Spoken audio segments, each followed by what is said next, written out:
শুক্রবারের শক্তিশালী ভূমিকম্পের আতঙ্ক কাটতে না কাটতেই ঢাকায় শনিবার ২২ নভেম্বর আবারও কয়েক দফা ভূকম্পন অনুভূত হয়েছে। মাত্র ৮ ঘণ্টার মধ্যে রাজধানী ও আশপাশের এলাকায় ৩বার মৃদুকম্পন হয়।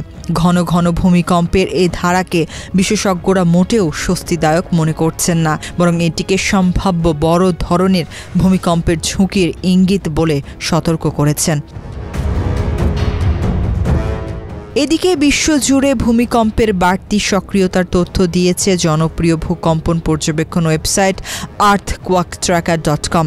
ওয়েবসাইটটি রোববার ২৩ নভেম্বর দুপুরের আপডেটে জানানো হয়, গত ২৪ ঘণ্টায় পৃথিবীর বিভিন্ন অঞ্চলে মোট ৯৪টি ভূমিকম্প রেকর্ড করা হয়েছে।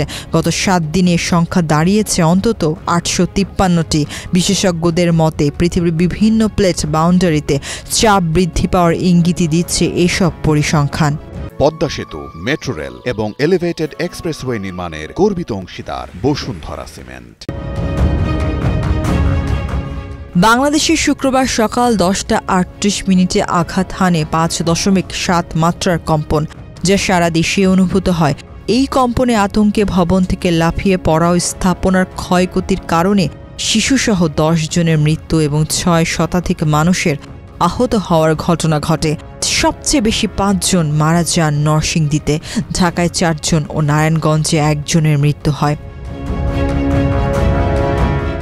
শুক্রবারের পর শনিবার প্রথম কম্পনটি অনুভূত হয় সকাল ১০টা ৩৮ মাত্রা ছিল রিক্টার স্কেলে ৩.৩।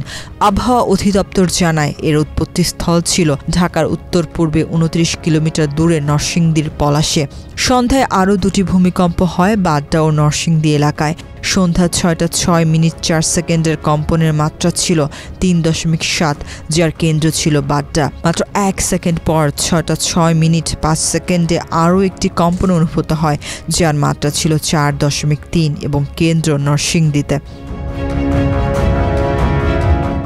নিরবচ্ছিন্ন ভূমিকম্পের ধারা সাধারণ মানুষের মধ্যে আতঙ্ক ছড়িয়েছে। আবহাওয়া ও ভূকম্পন বিশেষজ্ঞরা বলছেন, বড় ভূমিকম্পের আগে ছোট ছোট কম্পন অস্বাভাবিক নয়, তবে ঘন ঘন ভূকম্পন ভূতাত্ত্বিক চাপ বৃদ্ধির লক্ষণ হতে পারে।